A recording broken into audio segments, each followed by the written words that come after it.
ពីព្រេងនាយមានក្រសាមួយក្បាលរស់នៅក្បែរស្រះទឹកមួយដ៏តូចក្នុងស្រះនោះមានសត្វរស់នៅជាច្រើនដូចជាត្រីក្តាមកង្កែបនិងអណ្ដើកថ្ងៃមួយរដូវប្រាំងបានមកដល់ហើយស្រះទឹកក៏ចាប់ផ្ដើមរីងស្ងួតបន្តិចម្ដង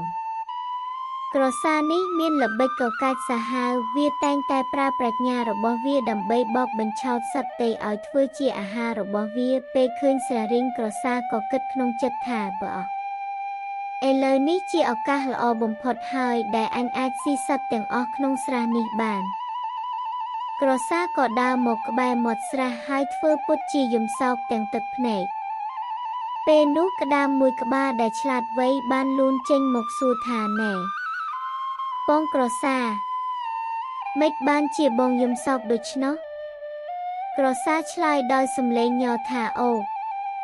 ប្អូនក្តាមអើយ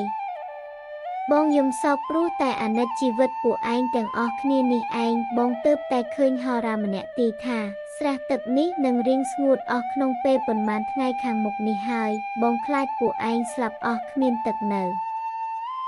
ដូច្នោះសត្វទាំងអស់ក្នុងស្រះក៏ភ័យស្លន់ស្លោយ៉ាងខ្លាំងហើយនាំគ្នារត់មកសួរក្រសាត្រីមួយក្បាលបាននិយាយថាចុះបងក្រសាតើមានវិធីណាមួយជួយសង្គ្រោះពួកខ្ញុំបានទេក្រសាក៏ធ្វើជាពិបាកចិត្តបន្តិចរួចឆ្លើយថាមានគឺមាន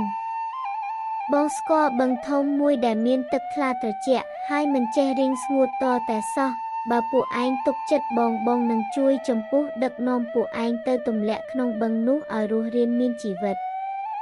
ដោយការភ័យខ្លាចដល់ស្លាប់សត្វទាំងអស់ក៏យល់ព្រមតាមក្រសាដំបូងក្រសាបានចំពោះត្រីតូចម្ដងមួយហើយហើរចេញទៅប៉ុន្តែជំនួសឲ្យការនាំទៅទម្លាក់ក្នុងបឹងក្រសាបានហើរទៅទម្លាក់ត្រីទាំងនោះលើដំបូកក្បែរដើមឈើហើយចាប់ស៊ីធ្វើជាអាហារយ៉ាងឆ្ងាញ់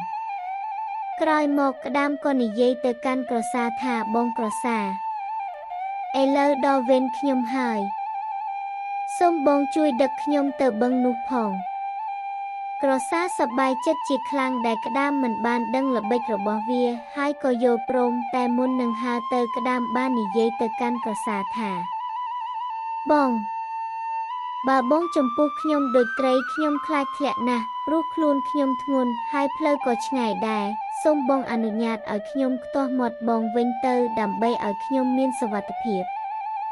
ក្រសាគិតថាក្តាមគ្រាន់តែជាសត្វល្ងង់ខ្លៅហើយក៏យល់ព្រមក្តាមក៏ប្រើចង្កឹះរបស់ខ្លួនខ្ទាស់ជាប់មាត់ក្រសាយ៉ាងណែនពេលក្រសាហើរបានបន្តិចក្តាមក៏ងាកចុះទៅមើលឃើញឆ្អឹងត្រីជាច្រើននៅលើដំបូកដែលជាកន្លែងដែលក្រសាធ្លាប់ស៊ីត្រីអស់ពីមុនមកក្តាមក៏ដឹងភ្លាមថាក្រសាកំពុងតែបោកបញ្ឆោតសត្វទាំងអស់ក្តាមក៏ស្រែកសួរក្រសាថាណែបងក្រសាបឹងដែលបងនិយាយនោះនៅឯណាម្ដេចខ្ញុំឃើញតែឆ្អឹងត្រីនៅលើដំបូកនេះទៅវិញក្រសាដឹងថាខ្លួនបែកការហើយក៏ឆ្លើយយ៉ាងខឹងសម្បាថាហាអាល្ងងបឹងអីបឹងឯងនឹងក្លាយជាអាហាររបស់អញដូចត្រីទាំងនោះដែរក្តាមដែលមានប្រាជ្ញាវៃឆ្លាតក៏មិនភ័យខ្លាចឡើយវាក៏និយាយទៅកាន់ក្រសាថាបើដូច្នោះមែនបងប្រហារជីវិតខ្ញុំចុះតែមុននឹងស្លាប់ខ្ញុំសូមលាពិភពលោកនេះម្ដងទៀត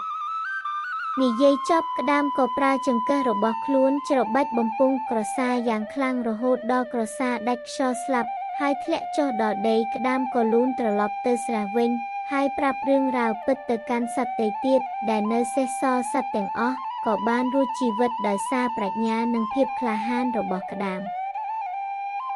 មេរៀនដ៏សំខាន់ពីរឿងក្រសានិងក្តាមគឺប្រាជ្ញាឈ្នះកម្លាំងទោះជារូបរាងតូចបន្តិចក៏ក្តាមអាចយកឈ្នះក្រសាដែលមានរូបរាងធំជាងបានដោយសារតែការប្រើប្រាជ្ញានិងល្បិចកលល្អកុំទុកចិត្តគេពេកត្រូវចេះពិចារណានិងប្រុងប្រយ័ត្នចំពោះពាក្យសម្ដីឬការសន្យារបស់អ្នកដទៃមុននឹងសម្រេចចិត្តអ្វីមួយល្បិចក៏មិនស្ថិតស្ថេរការប្រើល្បិចបោកបញ្ឆោតគេនឹងត្រូវបែកធ្លាយនិងនាំមកនូវមហន្តរាយដល់ខ្លួនឯងនៅថ្ងៃណាមួយមិនខាន